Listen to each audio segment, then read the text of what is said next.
Good evening. You're watching the news from the Sultanate of Oman television. First, the headlines. His Majesty Sultan Qaboos issues 5 royal decrees. His Majesty the Sultan issues directives to allocate financial rewards and residential land plots for the national team football. On behalf of His Majesty the Sultan, His Highness Sayyid Fahd bin Mahmoud Al Saeed receives the Russian ambassador accredited to the Sultanate. Electricity Regulatory Authority announces the insertion of electric vehicles in the local market and the setup of public electric charging stations.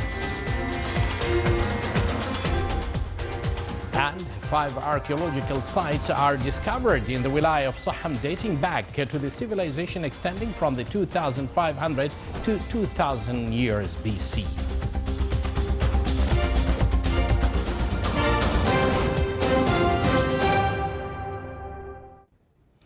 Good evening once again, and thank you for joining us. Those were the headlines, and now the news in detail. His Majesty Sultan Qaboos has issued 5 royal decrees. Royal Decree number 2/2018, establishing the Center of Competition Protection and Prevention of Monopoly and issuing its system. Royal Decree number 3/2018, establishing the Media Training Center and issuing its system.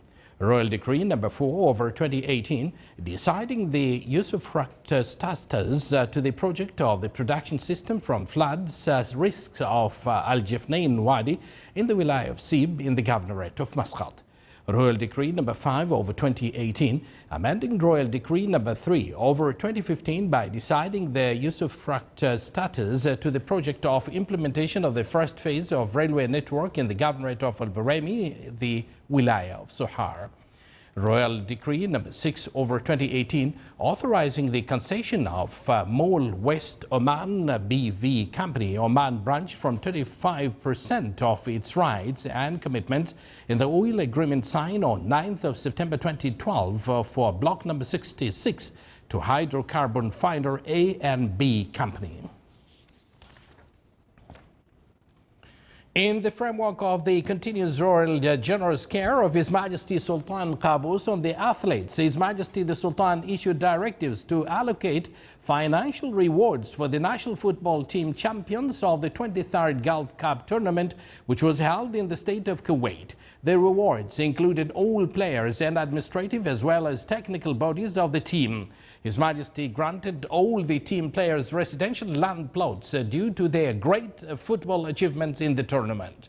On this occasion, His Excellency Sheikh Saad bin Mohammed Al Mardouf Al Saadi, Minister of Sports Affairs, forwarded greetings and best wishes to His Majesty Sultan Qaboos for honoring the national football team. His Majesty Sultan Qaboos has received a cable of thanks from His Highness Sheikh Khalifa bin Zayed Al Nahyan, President of the United Arab Emirates, in reply to His Majesty's cable of greetings on the occasion of the 46th National Day. On behalf of His Majesty Sultan Qaboos, His Highness Sayyid Fahd bin Mahmoud Al Saeed, Deputy Prime Minister for the Council of Ministers, received His Excellency Dr. Enver Brik Fazilianov, Ambassador of Russia, accredited to the Sultanate, to bid him farewell at the end of his tour of duty. During the meeting, the ambassador expressed his thanks to His Majesty the Sultan and the Omani government and the people for the support he received during his mission in the Sultanate, wishing His Majesty the Sultan good health, happiness and long life, and the Omani people further progress and prosperity under the wise leadership of His Majesty the Sultan. From his side, His Highness Sayyid Fahd expressed his utmost thanks to the ambassador for the efforts he exerted to serve the good relations between the Sultanate and Russia, wishing him success in his future assignments. He also requested the ambassador to convey the greetings and best wishes of His Majesty the Sultan to His Excellency Vladimir Putin, the Russian President, and for the government of the further progress. During the meeting, they also exchanged cordial talks and reviewed a number of matters of common concern.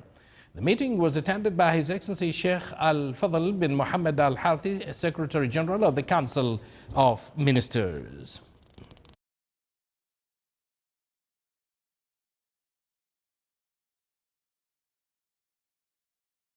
His Highness Sayyid Fahd bin Mahmoud Al Saeed, Deputy Prime Minister for the Council of Ministers, who received Her Highness Princess Dina Marad Al Hussein, Chairperson of Union for International Cancer Control, UICC, currently visiting the Sultanate to prepare for the Global Conference for Combating Cancer due to be hosted in the Sultanate of Oman in 2020. His Highness Sayyid Fahd welcomed the guest and reviewed the significance of the role played by UICC in supporting conference policies in the health fields. He also stressed on the keenness of the Sultanate under the wise leadership of His Majesty the Sultan to enhance the cooperations with UICC in fields of awareness and providing health care. During their meeting, they discussed the cooperation relations between the Sultanate and Union for International Cancer Control in health, environment and treatment services. Her Highnesses, the Princess, expressed her delight for visiting the Sultanate and held the great efforts exerted for providing health care for citizens and residents, as well as the advanced level of health services in hospitals within the framework of the Blessed Renaissance. She also expressed her appreciation for the Omani Association for Combating Cancer under the chairmanship of Dr. Wahid bin Ali Al Kharousi, while stressing on the positive role played by the Sultanate to support the activities of UICC. Conducting reviews for the best international practices for the insertions of electric vehicles into the local market and setting up public electric charging stations are the main goals of the Future Works program for this year of the Electricity Regulatory Authority, which further seeks to offer a tender to install the initial batch of electrophoresis system for residential buildings in the mid of current year. This program includes the setup of the timeline to review the competitive market in the current year and to promote bonds of cooperations with competent authorities in the field of electricity, besides rendering policies and studies to the government to develop economic cooperation of the electricity sector. The authority will carry out this year observation procedures on the safety of many companies in this sector and will evaluate the extent of their commitments as per cybersecurity criteria to supervision control systems and distributed control systems.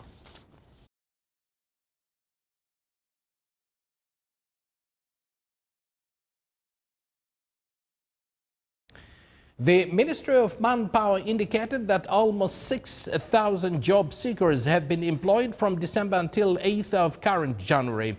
Ministry added that some institutions in the private sector still didn't offer job vacancies yet. Other institutions were able to employ significant number. The employment process is made through the Ministry of Manpower in Target and Mujahid offices, in addition to the Public Authority of Manpower Register. A scientific team at Sultan Qaboos University announced the discovery of 5 archaeological sites in the Wilaya of Saham in the Governorate of North Al-Batina, dating back to the civilization extending from 2,500 to 2,000 years BC. The discovered sites are located in areas of Dahwa, Wadi Sukhum and Thaqaiba on the eastern slopes of the Western Hajar Mountains range. The archaeological surveys of the discovered settlements and tombs revealed a number of pottery fragments and stone tools, indicated that the site had a close relationship with the countries of Sindh and Iran, and that inhabitants of the site worked in the production of smelting and trading of copper.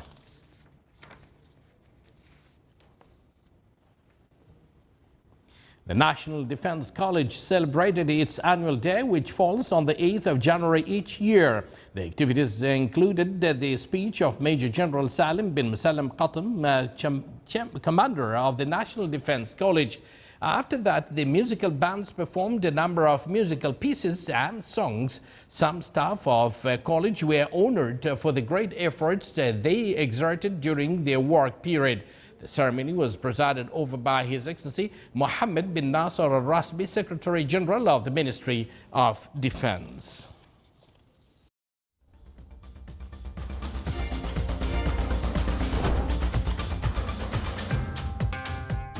You're watching the Sultanate of Oman television, and still to come in our news bulletin. Under the title Oman Charming Nature and Wildlife, an exhibition is held at Beit Zubair Museum in Muscat.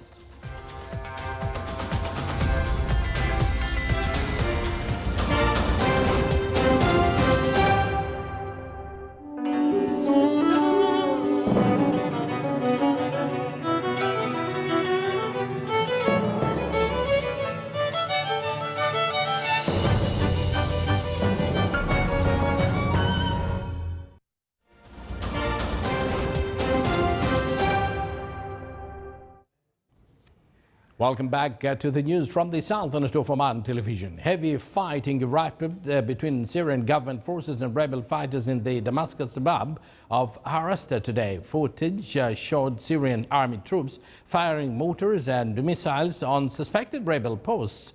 Clashes erupted yesterday near Harasta after government forces reached troops trapped for more than a week in a military base surrounding the insurgents. The Syrian army broke through rebel lines on Sunday to reach soldiers trapped at the Murakabat base near Harasta in the eastern Ghouta suburbs. Rebels surrounded the base late last month, trapping an unknown number of soldiers inside. The rebels said they had taken numerous soldiers hostages.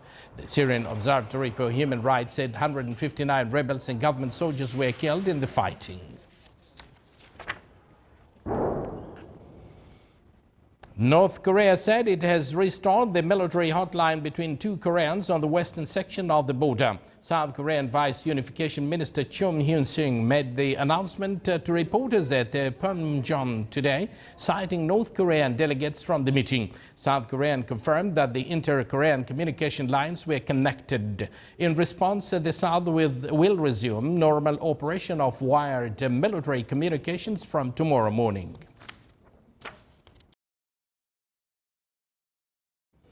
French President Emmanuel Macron held official talks with Chinese President Xi Jinping today, one day after the two leaders had a meeting and dinner at the government guest house. Macron's visit to Beijing comes as Britain's impending departure from the European Union and the more inward-looking policies of U.S. President Donald Trump have raised the prospect of a possible realignment of global influence. China and France have promoted themselves as leaders on global warming after Trump pulled out of the Paris Climate Agreement. Macron, traveling with the French business delegation, wants to secure deals his government hopes will produce greater access to China's growing market. The two governments are expected to announce a Franco-Chinese investment fund of more than €1 billion.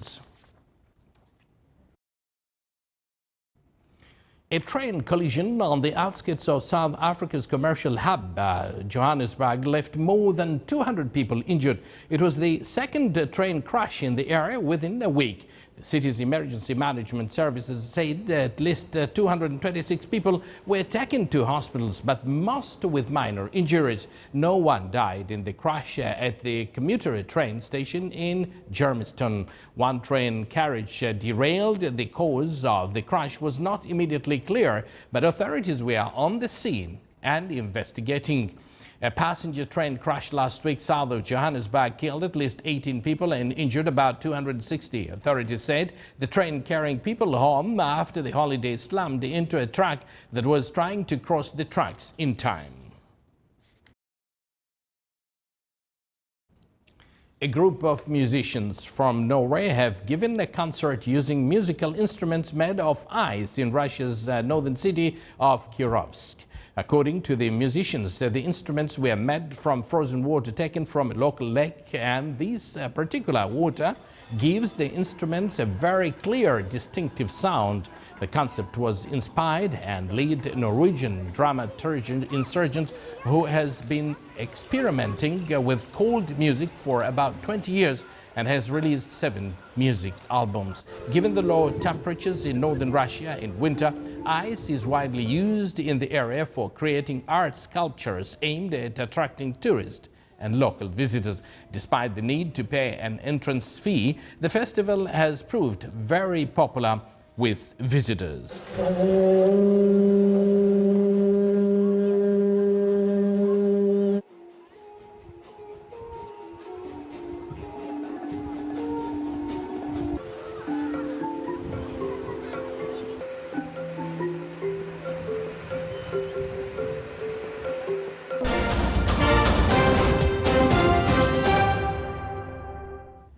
Back to some more local news. 28 trainees completed the Advisory Capacity Development Program in a number of government units.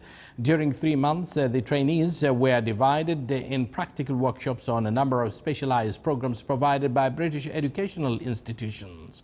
The programs aimed to improve the working environment and develop the communication abilities in the government institutions. The participants were exposed to the latest methods of innovation and expanding performance efficiency to reach to the best practices in human resources development. The 6-month program is considered a qualitative event and tackled modern international specifications. Since its establishment, the Competencies Development Institute at Diwan of Royal Court is working to organize specialized programs and workshops in different fields.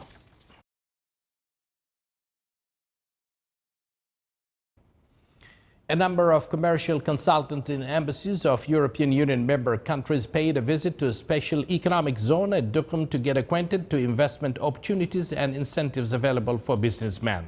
The visit program included talk sessions and visual presentations in Duqm Economic Zone. The European delegation also got acquainted with a number of projects in the area such as Dry Dock, Duqm Port, Renaissance Village, Duqm Police Complex, as well as other industrial, touristic and logistic projects. The visit came in coordination with Minister of Foreign Affairs and within the framework of the Sultanate efforts to enhance the relations with the European Union to support economic cooperation. The Joint Technical Committee at the Ministry of Housing, in its first meeting of the year, reviewed the application of urban planning mechanism. The meeting also focused on electricity power lines standard as well as the outcome of the study on organizational structures in the governorates of North and South Al-Batina. It further discussed the ways of dealing with investments and economic projects. Highlighting studies and researchers' result in the field of red tide topped the goals of the workshop on information system project related to seawater in the Sultanate. The workshop, which was organized by the Minister of Agriculture and Fisheries Wealth in cooperation with experts from NASA, discussed ways to deal with red tide phenomenon and how to do researches using the latest technologies such as satellites. A number of private sector companies and government bodies participated in the workshop. Police Command in the Governorate of Ad-Dakhiliya celebrated today Royal Oman Police Day, which falls on 5th January each year. The ceremony included a number of items highlighted police achievement in all governorates of the Sultanate. It also included poems and play show on the police role to achieve the security and stability of the country and provide the best services to citizens and residents. It's worth mentioning that the statistics on traffic accidents have showed a decrease, which proved the success of the Royal Oman Police policy to involve individuals and establishments through the activation of the traffic safety competition committees and initiatives on traffic safety. An exhibition entitled Oman Charming Nature and Wildlife was held at Beit al-Zubair Museum in Muscat. It included 50 colorful portraits and photographs that shed light on the environmental diversification and beauty of the Omani nature. It's worth mentioning that in the Sultanate there are various widest islands and desert which are the natural habitat for a number of birds and animals. The exhibition also shed light on marine life in the Omani territorial waters, including turtles, whales, and various types of fish.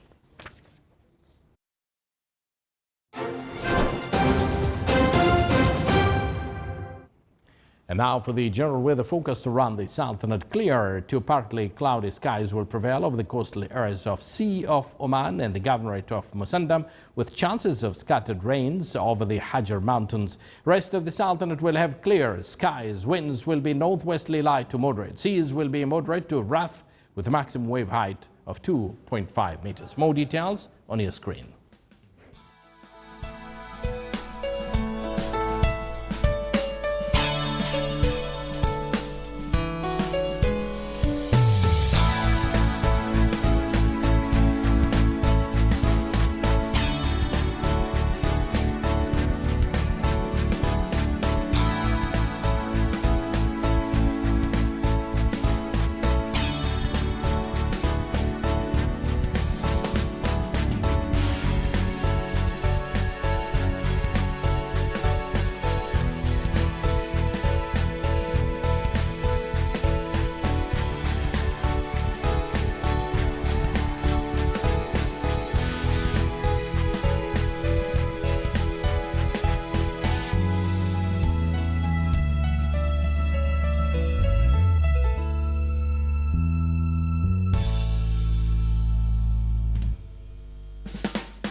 This is the Sultanate of Oman television, and before we end tonight's bulletin, here are the main points once again.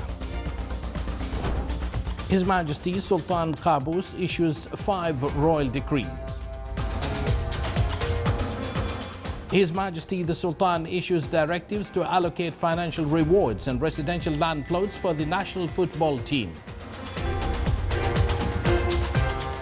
On behalf of His Majesty the Sultan, His Highness Sayyid Fahd bin Mahmoud Al Saeed receives the Russian ambassador accredited to the Sultanate. The Electricity Regulatory Authority announces the insertion of electric vehicles in the local market and the setup of public electric charging stations. And 5 archaeological sites are discovered in the Wilaya of Saham, dating back to the civilization extending from the 1500 to 2000 years BC. And with that, we come to an end of tonight's news bulletin. From all of us here at the newsroom and the studios, it's good night.